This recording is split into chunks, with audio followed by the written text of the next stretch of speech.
మన అభ్యర్థి సునీత విజయరామరాజు గారు,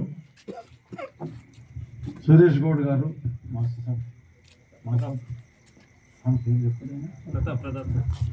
ప్రతాప్ సార్, మన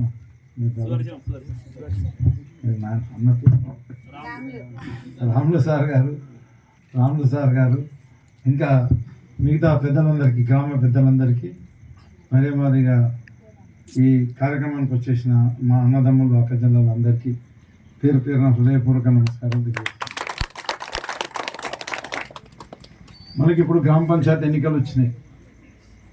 ఇంతకుముందు విజయరామరాజు గారు కూడా సర్పంచ్గా మన ఊరికి పోటీ చేయడం జరిగింది. అయితే విజయరామరాజు 5 సంవత్సరాలు ఏం చేసిండు, అంతకుముందు 70 సంవత్సరాలు కాంగ్రెస్ వాళ్ళు కానీ వాళ్ళు వీళ్ళు సర్పంచ్ ఎంతోమంది అయినరు. ఆ పీరియడ్లో ఏం డెవలప్మెంట్ జరిగింది అనేది మీరు ఒక్కసారి గమనించాలి. విజయరామరాజు గారు అంటే ఇప్పుడు సునీత గారు భర్త తను చనిపోయిండు, ఆయన రూపంలోనే ఇప్పుడు సునీత గారు మన ముందుకు వచ్చిండు.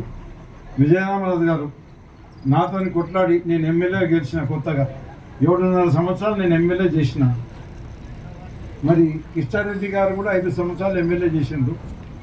వారి తనయుడైన సంజీవ్ రెడ్డి గారు కూడా 2 సంవత్సరాలు ఎమ్మెల్యే చేసిండు.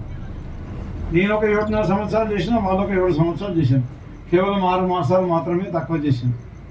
మరి ఈ 7.5 సంవత్సరాల్లో విజయరామరాజు గారు కేవలం 3.5 సంవత్సరాలు సర్పంచ్ ఉండే. నేను ఎమ్మెల్యే అయ్యేటప్పటికీ ఆయన సర్పంచ్ అయ్యి ఒక 2 సంవత్సరాలు గడిచిపోయింది అనుకుంటే ఇంచుమించు.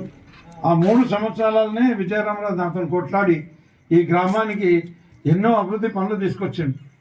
సీసీ రోడ్లు ఆయనే తెచ్చిండు, కరెంటు స్తంభాలు ఆయనే తెచ్చిండు, అడిగిన వాళ్ళకి ట్రాన్స్ఫార్మర్లు ఆయనే ఇప్పించిండు.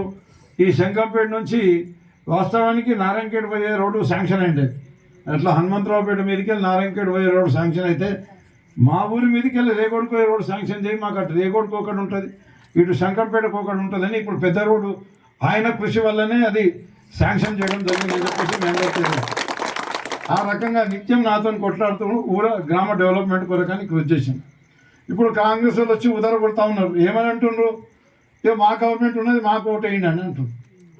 మీకు ఇంతకుముందు గవర్నమెంట్ గల్లీ నుంచి ఢిల్లీ రాకుండే, కిష్టారెడ్డి గారు ఎమ్మెల్యే, అటు ముఖ్యమంత్రి ఏమో ఎంతమంది 3-4 మారేరు.